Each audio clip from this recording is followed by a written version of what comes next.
I'm about to tell you guys a story that's very important. Please pay attention, and please don't get lost. So I recently got 99 farming.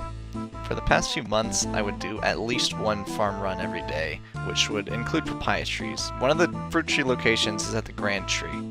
I would come here every day, at least once, to plant a new papaya tree, and pay this little gnome named Belongo to watch over my tree for me.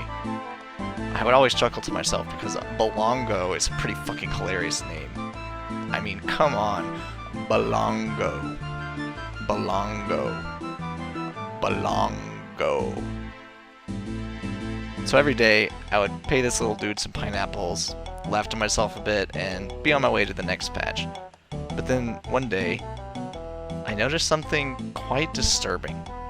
Something that has shaken me to my core, and to be honest, I'm not sure if I'll ever recover from this.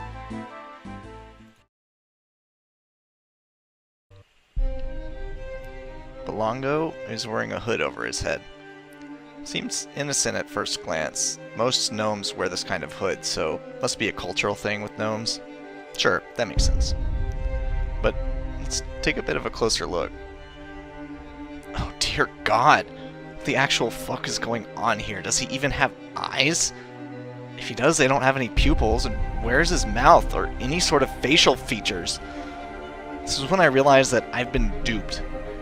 Belongo couldn't possibly have watched over my papaya trees because he has no eyes. So this revelation begs the question, why does Belongo want my pineapples? He doesn't have a mouth, so he certainly can't eat them, and he never even steps outside a small area around the tree patch, so he can't even exchange the banknotes. What is going on here? What possible incentive could Belongo have to take banknotes from players? One of the few other NPCs around Belongo is the Tool Leprechaun, so of course this is a good lead. There's already some very fishy things going on with this Leprechaun, so let's dive into them. There are a ton of Tool Leprechauns all around Gilmore. Somehow, when you give one Leprechaun a tool, they all magically have the same items. What the actual fuck is going on here? How is it possible that giving a rake to one Leprechaun magically duplicates this item multiple times and transports it all around the map? That's when I realized the truth. There is only one Tool Leprechaun. That's right, you heard me correctly. Have you ever heard of the one electron theory? This is a theory in physics that basically states that there's only one electron, and all of the different electrons that we see are just the same one at different points in time. And of course, this is the only way that we can make sense of the phenomena that is happening with the Tool Leprechauns. There's only one of them, and he has found out how to manipulate space-time in order to be omnipresent at every farming patch in all of Gillinor. But why? Why would the Tool Leprechaun do this if he can literally manipulate space-time? Why would he choose to exist at all farming patches and hold on to tools for people?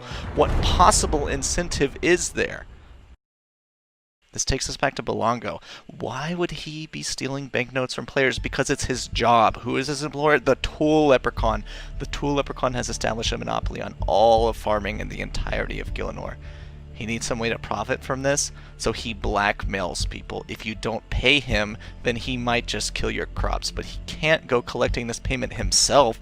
After all, he's occupied with his front business, which is holding on to rakes.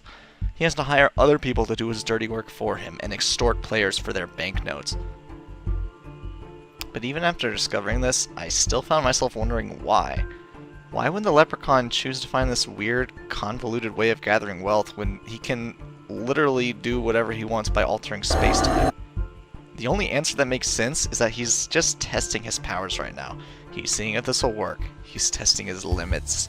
So far, his experiment seems to be going well for him. Think about how much wealth he's already accumulated by extorting banknotes from farmers. At some point, he's gonna up the ante and do something far, far worse. We can never know what his plans are until he decides to act on them. For now, there's one thing that we can all do to stop this from getting any worse. Next time you train your farming, don't ever pay someone to watch it over. Sure, your crops might die, but that's a small price to pay. Eventually, once nobody is paying him, the Leprechaun will realize that the shtick is up.